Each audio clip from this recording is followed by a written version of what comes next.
सेंद्रीय प्राणियों में भी जो है केवल स्पर्श का अनुभव करने वालों की अपेक्षा रस का ग्रहण कर सकने वाले मत्स्य आदि यानी मछली इत्यादि जो है आकृष्ट हैं, तथा रसवेताओं की अपेक्षा गंध का अनुभव करने वाले भ्रमरादि और गंध का ग्रहण करने वालों में से भी जो है शब्द का ग्रहण करने वाले सर्प आदि श्रेष्ठ हैं। देखिए, सर्प जो है शब्द सुनता है। लोग कहते हैं कि सर्प के कान नहीं होते हैं, सर्प सुनता है। भगवान कहते हैं, क्या कहते हैं कि गंध का ग्रहण करने वालों से भी शब्द का ग्रहण करने वाले सर्पादि श्रेष्ठ हैं।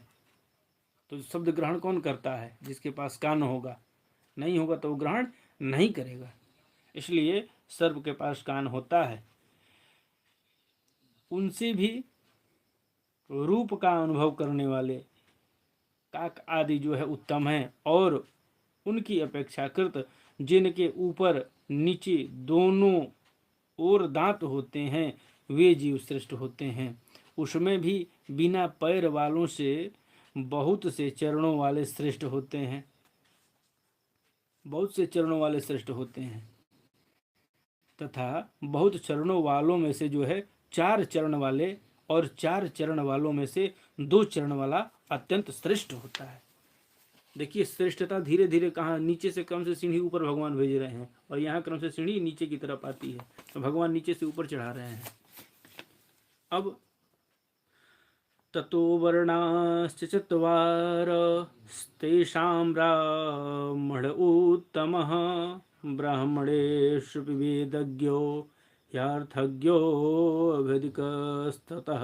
भगवान कहते हैं कि मनुष्य में भी 4 वर्ण श्रेष्ठ हैं, मनुष्य में भी 4 वर्ण श्रेष्ठ हैं, उनमें भी जो है ब्राह्मण श्रेष्ठ है। चारों वर्णों में ब्राह्मण श्रेष्ठ है, और ब्राह्मणों में भी वेद को जानने वाले उत्तम है, ब्राह्मणों में भी वेद को जानने वाले उत्तम है।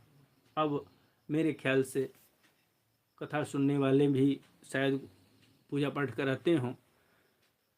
वेद क्या है? पूजा कराने वाले पंडित जी बहुत लोग पैदा हो गए हैं, बहुत लोग पूजा करा रहे हैं, लेकिन उन पूजाओं में क्या होता है कि ढोलक और झाल बजते हैं। अब वेद मंत्रों की धुनी जो है नहीं सुनाई देती है, वेद मंत्रों के स्वर गायब हो गए। सरस्वती जो है आकर के बैठ गई, और वंदना होता है, देवी दुर्गे उमा विश्व जननी रमा मातु तारा, ऐसे ऐसे। और नहीं तो राजन जी महाराज के 2-4 को भजन उठा करके जो है उसमें गा दिए जाते हैं, भगवान की स्तुति हो जाती है। गणानंद तो गायब हो गया, गणेभ्यो गणपति भेचो नमो नमो गायब हो गया, नमः शंभवाय गायब हो गया, नमः शंभवाय वेद मंत्र की धुनी गायब हो गई। शिव जी का ध्यान करना होता है, तो जो है अब बढ़िया बढ़िया जितने अच्छे अच्छे कलाकार भजन गाए हैं उनके भजन की बीच कड़ी निकाल करके गा दिया, जजमान भी प्रसन्न हो गया, और ब्राह्मण जो है गा करके अपना काम बना लिया। वेद मंत्र की महत्ता जो है खत्म हो गई। भगवान कहते हैं कि मनुष्यों में 2 पैर वाले मनुष्यों में 4 वर्ण होते हैं, चारों वर्ण हमको प्रिय हैं। मनुष्यों में 4 वर्ण श्रेष्ठ है, और चारों वर्णों में जो है ब्राह्मण श्रेष्ठ है। फिर जब ब्राह्मण की बात आई तो ब्राह्मणों में भी जो है वेद को जानने वाला, वेदज्ञ, वेद को जानने वाला श्रेष्ठ है, और वेदज्ञों में भी जो है वेद का तात्पर्य जानने वाले श्रेष्ठ हैं। वेद का तात्पर्य, वेद की ऋचा क्या कहती है, वेद का स्वर क्या कहता है, उन स्वरों को पहचानने वाले, उन स्वरों को जानने वाले श्रेष्ठ होते हैं। भैया, आज के समय में मैं जहाँ प्रवास करता हूँ, जहाँ मेरा निवास स्थान है, इस अपने जिले में 1% शायद कोई ब्राह्मण होगा जो शुद्ध रूप से मंत्र का उच्चारण कर ले। शुद्ध रूप से अगर कह दिया जाए कि भैया स्वस्तिर वाचन जो है आनो भद्रा से शुरू कर दीजिए और पूरा आद्योपांत सुना दीजिए, तो हमको नहीं लगेगा कि कोई ब्राह्मण जो है उसको पूरा सुना पाएगा।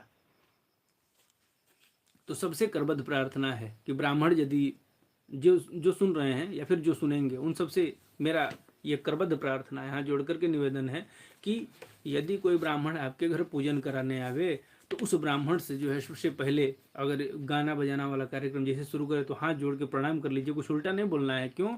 क्योंकि पूज्य है विप्र सकल गुण ही ना, और उनके पास तो गुण है, आए हैं पूजा करने के लिए। तो हाथ जोड़ करके प्रार्थना पूर्वक कहिए कि महाराज जी विशेष कृपा होगी, भगवान के मंत्रों का जो है ध्वनि जब आप करेंगे, मंत्र की ध्वनि जब सुनाई देगी तो निश्चित रूप से पूरा भूमंडल उससे जो है पवित्र होता है। वेद की ध्वनि जब एक साथ 5 लोग 7 लोग निकालते हैं तो वो ध्वनि जो है एक तरंग बना करके और पूरे वायुमंडल को जो है दूषित होने से रोकती है, एक अलग प्रकार की ऊर्जा का स्रोत बनता है। तो उनसे हाथ जोड़ कर कहिएगा कि भगवान ब्राह्मण देव आप हमारे वेद मंत्र का उच्चारण कर करके जो है पूजा कराइए। गाना बजाना तो जो है ऐसे किसी को बुला लेंगे तो वो गा देगा, उसमें वो जरूरत नहीं है। यहाँ आपसे आग्रह है कि आप पूजा कराइए वेद मंत्रों के द्वारा।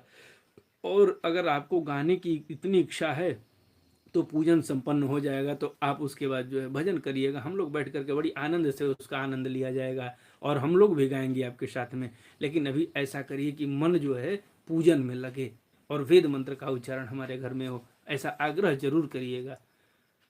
गाने वाले ब्राह्मणों को जो है प्रणाम कर लीजिएगा, मना कर दीजिएगा। आपके पास जो भी एक ही मंत्र आता हो, 2 ही मंत्र, 10 ही मंत्र आता हो, मंत्र का उच्चारण करिए। हमको जो है आडंबर नहीं चाहिए, यथार्थ में जीना प्रारंभ करिए, वास्तविकता को पकड़िए। भगवान कहते हैं कि वेदज्ञों में भी जो है वेद का तात्पर्य जानने वाले श्रेष्ठ हैं।